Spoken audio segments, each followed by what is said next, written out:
Let's bring in Sam Roggeveen, Director of the Lowy Institute's International Security Program. Let's just recap exactly what Joe Biden then said that at the end of this. For God's sake, this man cannot remain in power. We're passing this, but it's an important sentence. Is it a gaffe? Is it something that Vladimir Putin can use? What's your take on this?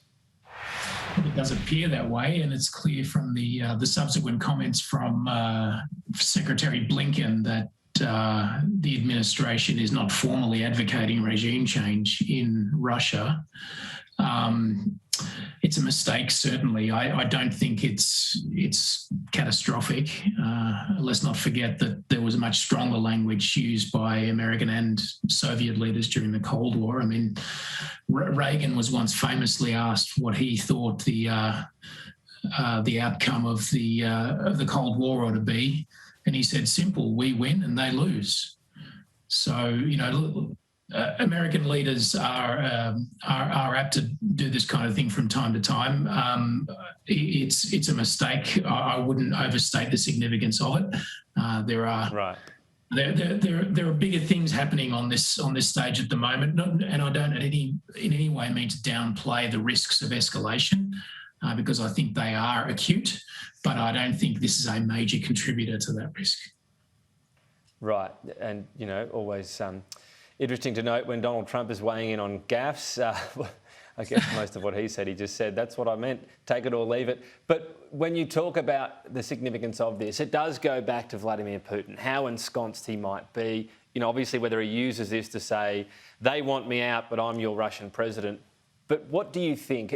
Can we pick up any tangible threat to his power, either within Russia, within someone with any sort of power base? I know no one goes close to rivaling him, but also the Russian people, and whether or not it could get to a tipping point if they're so hard done by, if the country is so ground into the dirt with sanctions that there does become a push. Look, for your viewers, I'd be encouraging them to go to the real Russia experts, which I am not. But I would say that as a general proposition, it is very rare for for a popular revolt to overthrow government in Russia. It hasn't happened since 1917. So I would be looking more at the possibility of something happening at the top leadership level, or alternatively, the other possibility that some Russia experts float is that, in fact, you start to see more pressure for republics within Russia to actually agitate, or the public within those republics start to agitate for breaking away from Russia. But again, I stress that this is outside my area of direct expertise. What does concern me, what has concerned me since the beginning, is really that President Putin's position does become so perilous, and that Russia's position does become so difficult in the war that Putin is tempted to escalate.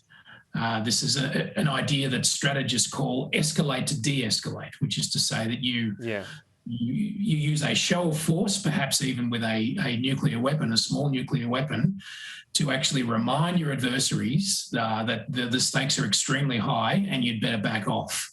So if Russia starts to lose by too much, then that is a risk. And so this is where we get to talk of this possible exit ramp, that it seems to be slowly emerging just through things no longer ruled out. From the Zelensky side, the Ukrainian president, he talks about being realistic, that they won't be able to join NATO, for example, and there seems to be perhaps a consideration of being this sort of neutral state as long as they are supported from invasion. And from the Russian side, previous talk of so-called denazification, and that meant regime change, isn't mentioned as explicitly anymore. Are we seeing a realistic path to some sort of compromise? Maybe, although there's an awful lot of detail left to be filled in. I mean, what would neutrality mean? If it's purely about NATO membership, then perhaps. Zelensky has said, though, that he is looking for security guarantees from a third party. Well, if that's not NATO membership, then what is it? What could it possibly be? And what would make Ukrainians feel assured, if not NATO membership? And then there's the question of the EU. Does the Ukraine maintain its ambition to join the EU? And is the EU open to that? Because Russia is equally hostile, it seems, to that ambition as it is to any Ukrainian desire to join NATO. Zelensky has also said that Ukraine's territorial integrity should be complete and inviolable. Well, that seems like it would be very difficult for the Russians to swallow as well. So a lot of detail filled in here. And they've spoken about the compromise is that they don't formally recognise Russia annexing areas, but resolved to do it through peaceful measures, which is giving it up for all intents and purposes. Let me ask you finally and briefly, though, all the talk's been of a poor Russian invasion that hasn't been well handled, but if they end up with the areas of the Donbass and Crimea, and particularly some of the better areas for farmland and resources, some of the natural resources in Ukraine, if that's what they end up with at the end of all this, is it a Russian pass mark in the medium term at least? I mean, I guess the danger here is that you could set in place a resolution which is totally incomplete and which is, basically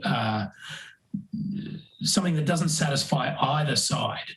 And if that's in prospect, then both sides really have an incentive to keep fighting, particularly if they think that fighting might get them more gains than what they would by negotiating a peace. And I would think particularly on the Ukrainian side, the sense is that that they have the means to continue their resistance and to continue to effectively bleed the Russian army dry. Then why would you at that point go for a negotiated settlement that leaves both sides dissatisfied and also leaves the Russians with the capacity to rearm, to reconstitute its army and to present a more dangerous threat in the future? It's a fair point. Look, it is remaining complicated. We hope there can be some sort of resolution, but understand why, for example, Ukraine doesn't just head to the negotiation table regardless. Sam Roggeveen, always good to get your take on things. Thank you. Thank you, Tom.